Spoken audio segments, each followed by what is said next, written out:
Welcome to the Pocket Protectors. I'm Steve Benz of Net Intention. This week, we're reminiscing about the dot-com meltdown. Join us as we finally remember the good old days when venture capital money flowed like tap water, and any IPO with a dot-com involved was guaranteed a jackpot. Of course, even the brightest stars must burn out, and burn out they did. Philip Kaplan has a term for those companies. We aren't going to say what that name is, but we'll go with what his publishers call his book. F Companies. Philip Kaplan is president of PK Interactive and runs the website fcompany.com. He joins us from Island Studios in New York. Welcome, Philip. How are you? Rock on, dude. So tell me about this book. What inspired you to write this book? I was bored and thought it would be cool to write a book so I could like hang out in the bookstore and tell girls that I wrote a book, you know. Be like, oh, I wrote that. That was pretty much the main motivation behind the book. And then they paid me also to write that's it. even nicer. So I'd say money and girls is really the whole thing behind the book. So why don't you give me an example of one of your favorite flameouts? Well, what the book is I talk about 150 or so different companies, the stupid things they did, how much money they spent, the good things they did, but mostly the bad things they did, and I try to make fun of them as much as possible.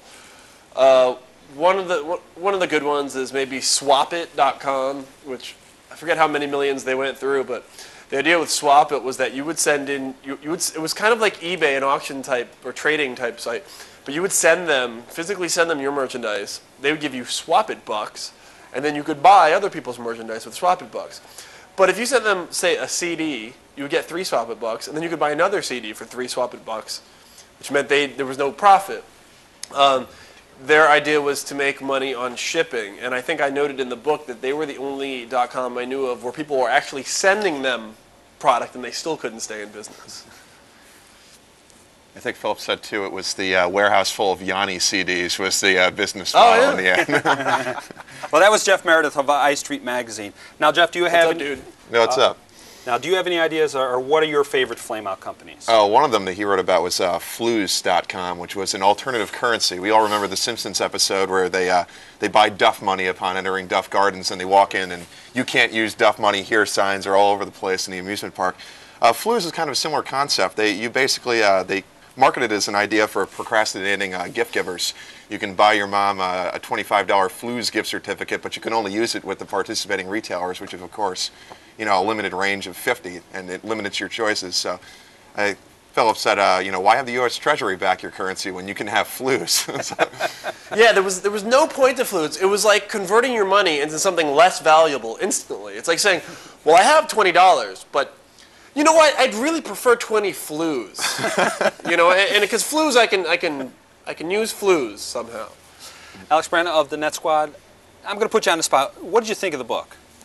Or at least the excerpts that you saw and what's gone through the internet in terms of the discussion. I think I have to start saying it was actually very entertaining. It was great to see the overall list of companies and being able to rehash some of Oh, them. you're lying. It sucked. Oh, no, it was very entertaining. However, I think it does qualify very solidly as bathroom reading, and I wanted to know why it didn't have perforated pages.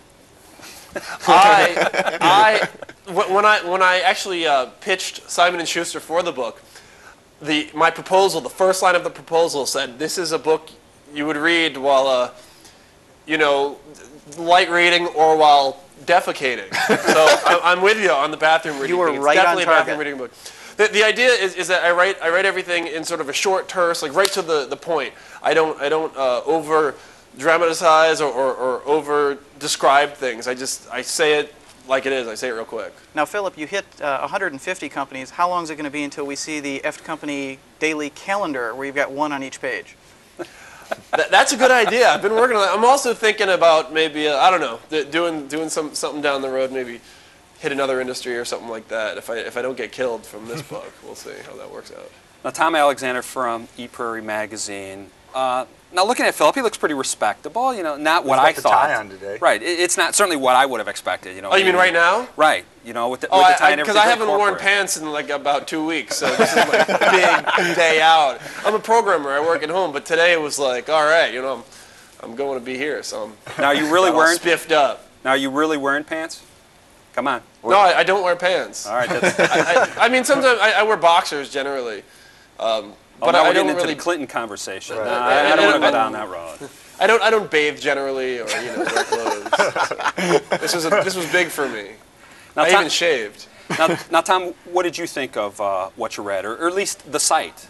You know, I love the site, Philip. I really do, and I read it quite often. And you know, from my perspective, being a reporter of technology companies, it provides good information and good perspective. I guess the question I've been waiting to ask you a long time is, do you believe in karma?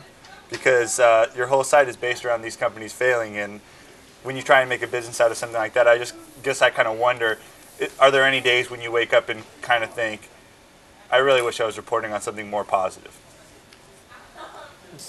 I thought you were talking about good karma. I mean, what I do is I get 400 emails from employees who were screwed, ripped off, and laid off every day, usually 300 to 500 every day.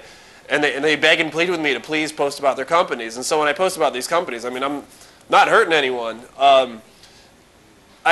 You could say, and I will be the first to tell you, I'm absolutely profiting on all these companies going out of business. But I'm doing so at the people wanting me to do this. The most common sort of email I get is, you know, I was laid off today without warning, without severance. I just bought a house. I just got married, whatever. And I was really depressed, but I came to your site and I saw that it happened to 100 other companies today. You know, here's what happened at my company. Can you do me a favor and post it? So I'll post it. And I would imagine the only people who